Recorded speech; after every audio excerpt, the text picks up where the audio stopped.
पूज्यपाद पंडित चंद्रशेखर दत्त पांडे जी के श्री चरणों में नमस्कार करके गुप्तेश्वर पीठ में हम बैठे हुए थे। अहमदाबाद का दिव्य आश्रम, जहाँ पर सारी वनस्पतियाँ हैं, गौशाला हैं और हमारे गुरुजी की तपस्थली है। हमने भी अपना पूरा जीवन गुप्तेश्वर पीठ अहमदाबाद में ही बिताया है। वो तो बाद में चित्रकूट जा कर के वहाँ विविध बसेरा आश्रम बनाया और कभी कभी ही वहाँ जाना होता है। गड़बड़दास आया था, बोलो गुरुजी आज एक बात आप हमको बताइए कि हर एक घर में लगभग प्रश्न होता है कि पति पत्नी का झगड़ा रोज होता है, उसका कारण क्या है।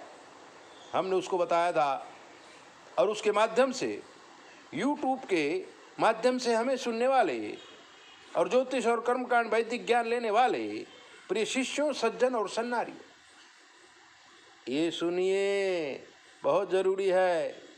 पति पत्नी में झगड़ा क्यों होता है। अब प्रश्न ये खड़ा होता है कि पति पत्नी की जब कुंडली मिलाई जाती है तो बराबर मिलाई जाती है। अगर कुंडली नहीं मिलती है तो गुरुजी मना भी कर देते हैं।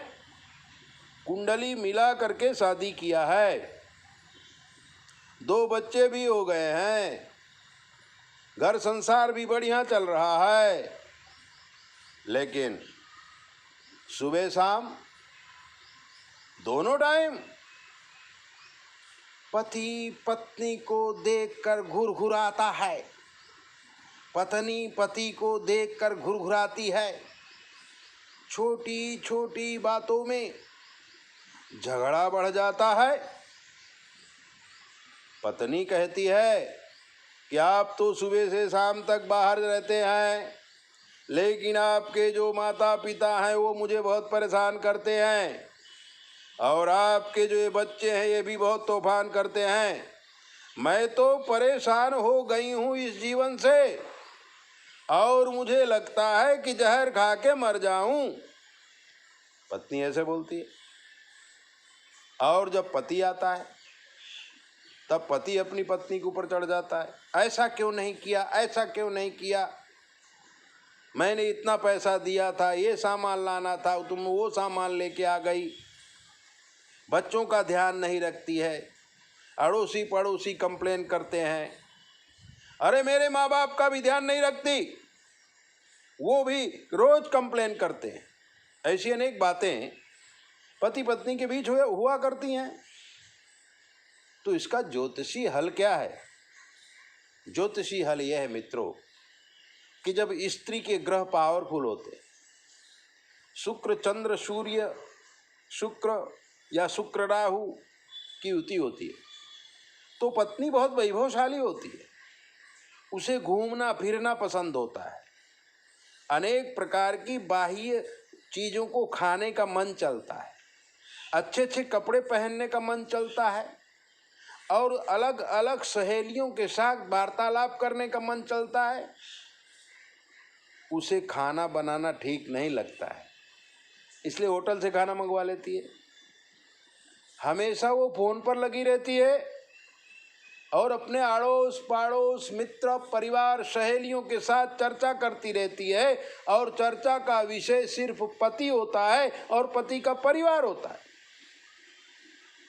और पति को ये बातें मालूम पड़ती हैं कि जहाँ देखो तहाँ घर की बुराई ही करती रहती है। दोनों में झगड़ा हो जाता है, और झगड़ा इस हद तक बढ़ जाता है कि कभी कभी तो पत्नी घर छोड़ के मायके चली जाती है, अपनी माँ को बुला लेती है।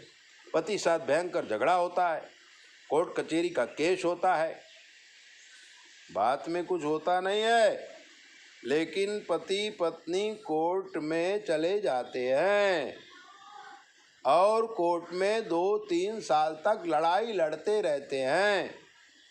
बच्चे परेशान हो जाते हैं, कभी बच्चे माँ के पास जाते हैं तो कभी बाप के पास रहते हैं। अगर छोटे हैं तो माँ लेके चली जाती है, और अगर बड़े हैं तो बच्चों को छोड़ के चली जाती है। अब चूंकि उसका शुक्र और राहु की युति है, शुक्र और सूर्य की युति है, तो बाहर अपने मैके जा कर के वो अपना प्रॉब्लम बताती नहीं है। बल्कि अपनी बड़ाई ही करती रहती है। और इसमें अगर कुसंग मिल गया तो कोई दूसरा पुरुष उसके जीवन में आ जाता है, और इधर पति भी फ्री होता है, उसके जीवन में भी कोई स्त्री आ जाती है। तो ऐसा करते करते ये पूरा घर बर्बाद हो जाता है। माँ बाप चिंता करते हैं, प्रार्थना करते हैं, पूजा करते हैं, लेकिन कुछ सुलेशन नहीं निकलता है। अंत तो गत्वा, दुख कैसे मिलेगा, ऐसा ही रास्ता पति पत्नी अपनाते हैं। इसलिए मेरे प्रिय शिष्यों और YouTube के माध्यम से मुझे सुनने वाले सज्जन और सन्नारी, अगर आपकी शादी को 3-4 साल 5 साल हो गए हैं, आपके बच्चे हो गए हैं, तो पति पत्नी एक दूसरे को समझने की कोशिश करो। आरोप लगाना बंद करो, अपनी अपनी ड्यूटी करो, तो आपका घर स्वर्ग बन जाएगा। और अगर आप अपने अस्तित्व में रहोगे, अपने अस्तित्व में समर्पण भाव नहीं लाओगे, सेवा भाव नहीं लाओगे, माँ बाप की सेवा नहीं करोगे, उनका अनादर करोगे, अंत तो गत्वा आपका जीवन 100% बिगड़ जाएगा। ऐसे ही दिव्य बातों को जानने के लिए आप हमारे चैनल को सब्सक्राइबर को लाइक करो, और अगर आपके जीवन कोई कष्ट है हमसे पूछ लीजिए, शास्त्र के मत के अनुसार हम आपको जवाब देंगे, वो भी बिल्कुल फ्री। 9825200108 पर संपर्क करके आप कुछ भी पूछिए। जय बोले, अपना ध्यान रखो।